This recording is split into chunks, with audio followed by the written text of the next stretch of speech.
Hey guys, today we're doing a couple sidewalk areas, and the challenge to this was there was a couple really big challenges for us. The first one was pouring it. We didn't really want to get a pump. There's nowhere on site to kind of wash it out and get rid of the concrete after the pump drops what's in the hopper. And the conveyor truck wasn't available today, so we just decided to use our 16-foot chute, which left us with a little bit of a pull. But with four of us, I mean, we'll make it happen no matter what we got to do. So the pouring of it was a little bit of a challenge just because of the access. And we didn't want to make a mess on the already installed sidewalks here. We're out in front of a school. And earlier in the video, if you saw in the background, these are some grass areas. And that's what was in here before, was just grass. They decided they needed a little bit more surface area for the kids to walk on when they're getting dropped off and picked up after and before school. So they pulled all that loam and stuff out, put in some gravel, and then we came in, we drilled and pinned into the existing sidewalks, put the wire mesh down, got 4 inches of concrete. We're using 4,000 PSI today. It's our exterior mix. It's got air entrainment in it. It's got water reducer in it. It's also got fiber mesh in it. Pretty standard exterior mix for us. And we're going to get this thing's broomed now. They didn't really plan on putting concrete in here, obviously, when they first did these sidewalks. I don't know how many years ago. Probably, if I had to guess, I'd say about 20 years ago they did these existing sidewalks. So another challenge for us was when we go to finish this thing, a lot of the joints, those previously cut in joints, didn't really line up with each other. So we're trying to make it look as good as possible, still put the joints in to make things look good, but also help control the cracks, right? That's what the joints are for, more or less. So you'll get to see the finishing part of the video here in a few minutes after we get this stuff poured. It wasn't a ton of square footage. I mean, one truck did this. I think we had 9.5 yards on that one truck, 9.5, 10 yards. So it was around 750 square feet. But just trying to keep everything clean. I mean, stuff you don't think of when you're walking in and out of the concrete with your dirty boots, not stepping on the older concrete. That's a real pain to clean up afterwards. So making sure the poly's in the right area, nothing drips over the chute onto the concrete, keeping everything rinsed off if you do make a mess. So this little piece, they wanted to save that one tree. I have no idea why. I thought they just should have removed the tree probably and just used this as sidewalk down to that clean out right there. That's where all the water is going to drain into that one spot. So the tree made it a little bit challenging as far as the slope. There was quite a bit of slope from the clean out there to the sidewalk. There was probably 4 inches of slope in that 4 feet right there.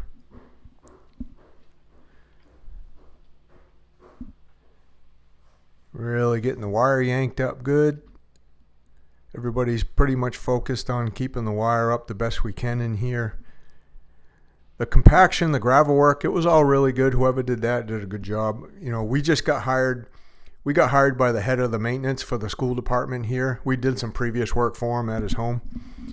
And so I have no idea who did the excavation. That was all subbed out to somebody else. And we just basically show up. This is the one day we show up. We get here real early in the morning. We put the wire down. We drill and pin. We obviously come and look at it in advance and give them an estimate, give them a proposal, get all that stuff taken out of the way in advance. So this was planned out probably a couple months before this day right here. And everything's got a slope to it here. Quite a bit of slope to it in this little section.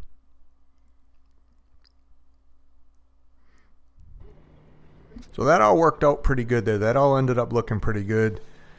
The tough part, like I said, over where the concrete truck is, that piece of sidewalk, and the one over here where the camera's sitting on, the joints, you can see right now that the joints don't line up at all. So when we go to cut these joints in, we got to try to figure out, okay, do we want to follow this side of the sidewalk? Do we want to follow the other side of the sidewalk? What's going to look best in the long run? Which, probably the people that work here They probably don't even care. They're not even going to really notice them, I bet. But for us concrete guys, we kind of notice stuff like that. We try to make everything look as good as possible and make sure it, lines up with previous stuff, and also lines up with, where's this thing going to crack? Where's it going to shrink? Where's it going to crack? We want to make sure the joints are in the proper place for that stuff too. So right there, what you don't notice is the concrete truck ran out of concrete. We ordered what we thought was a yard extra concrete based on 4 to 4.5 inches thick. And we ran short, and we're just a little bit short of what we thought might do it. But once we got everything pulled down with all the slopes, it ended up working out pretty good. I think we had a couple buckets left over. So we got really lucky on that because the concrete truck, the plant is over an hour away from here.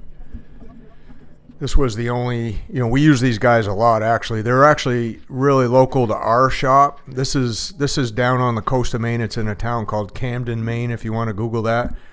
Nice little coastal town. But it's a good little drive from where we live, and it's not uncommon for us to have to drive an hour. We'll go just about anywhere in the state, but an hour is pretty common for us.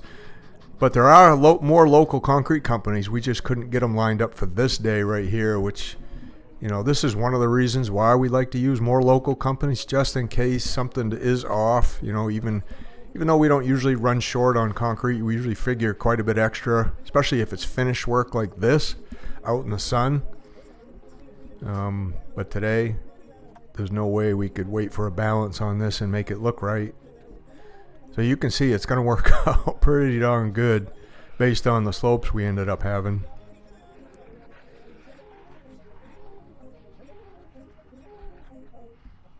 Just working my way around that drain with the bull float, making sure the edges don't dig in.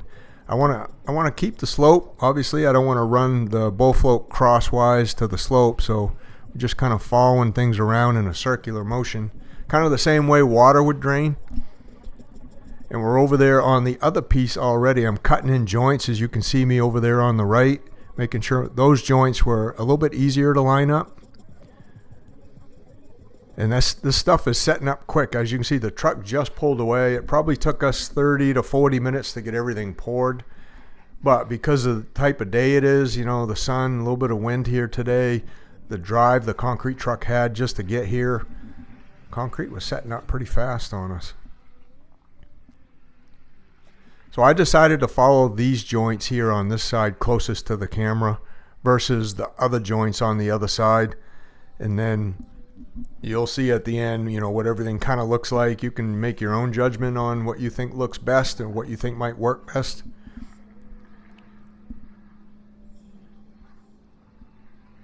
Using my little torpedo groover and just kind of lining things up by eye a lot. I'll cut that in, step back, take a look. You can see the grooves on this side. The left side didn't line up with the grooves on the right side over there. But I don't think anybody at the school is going to notice something like that. So here we are. Eric's got what we call the funny float. He's getting on it. All the joints are cut in now. You can see right there how I ended up cutting them in. They all look pretty good, I thought. And that over there, that edge over there curved, had quite a curve to it. So I'm just kind of blending in the broom finish around that curve, kind of going back and forth a little bit, making sure it all blends in. Trying to keep the broom marks straight with the sidewalks over here on the left versus the angled sidewalks where I'm standing over there on the right. So just going back and forth a little bit on that.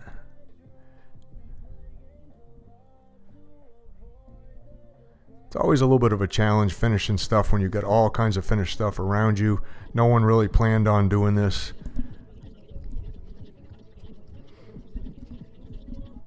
Now with the dry weather conditions, the sun being out and a little bit of wind being out, this stuff, the surface was setting up on us pretty good. And what you can't see is we're kind of going back and forth between the two sections because they're all setting up at the same time.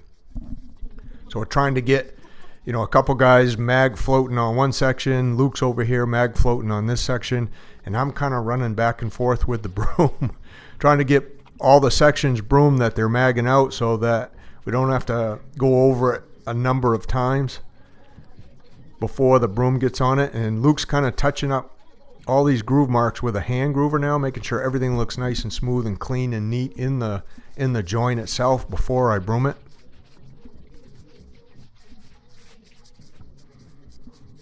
Now Eric and Darren, they're over here on the right. You'll see that part in just a second. I'm going back over there, and there we are. They're kind of magging things out over here, and Eric's kind of touching up the joint over here with a hand joiner. And we'll leave a finished edger mark around these, but we're just gonna broom over the joints. You know, as we touch them up and clean them, we'll just broom over them and leave them that way. We won't leave like a picture frame look. We thought that would probably look best because of how old these other sidewalks are. You can't really tell they were picture framed too good. You can tell a little bit.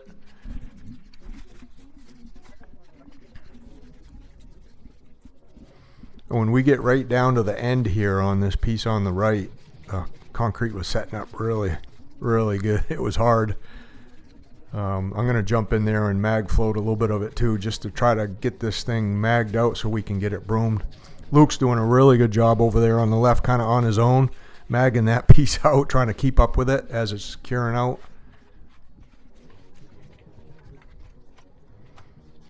So it can always be a struggle finishing concrete, and it's just the way things go, but it's just we're used to it. It's a day-to-day thing.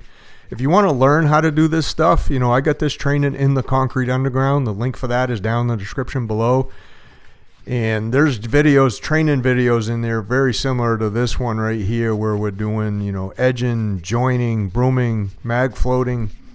I go over all that stuff in detail, trying to teach people how to learn how to work with concrete, different situations that may arise, like today with sun and wind, and trying to get caught up as fast as you can. You definitely, like if you're new to concrete, you definitely wouldn't want to try a piece like this big, maybe a tenth of this, maybe one little section on your own first, just to get a little bit of hands-on before you jump into something bigger.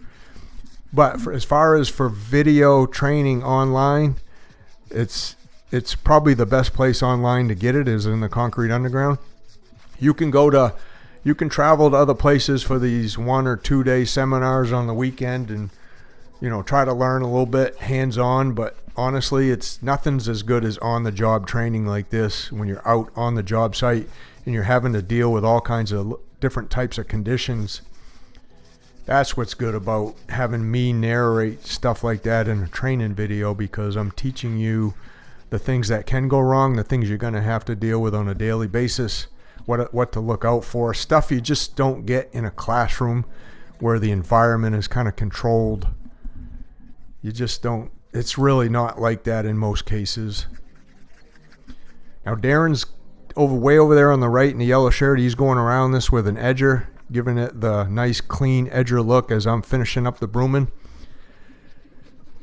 For the most part, the joints are done. Luke's going to finish up one other joint over there. Eric's helping him mag stuff out, and I'm finishing brooming this stuff. But let me know down in the comments what you think, you know, how you think everything turned out, whereas it basically wasn't planned out to start with here, you know, years ago when they thought they were going to do this.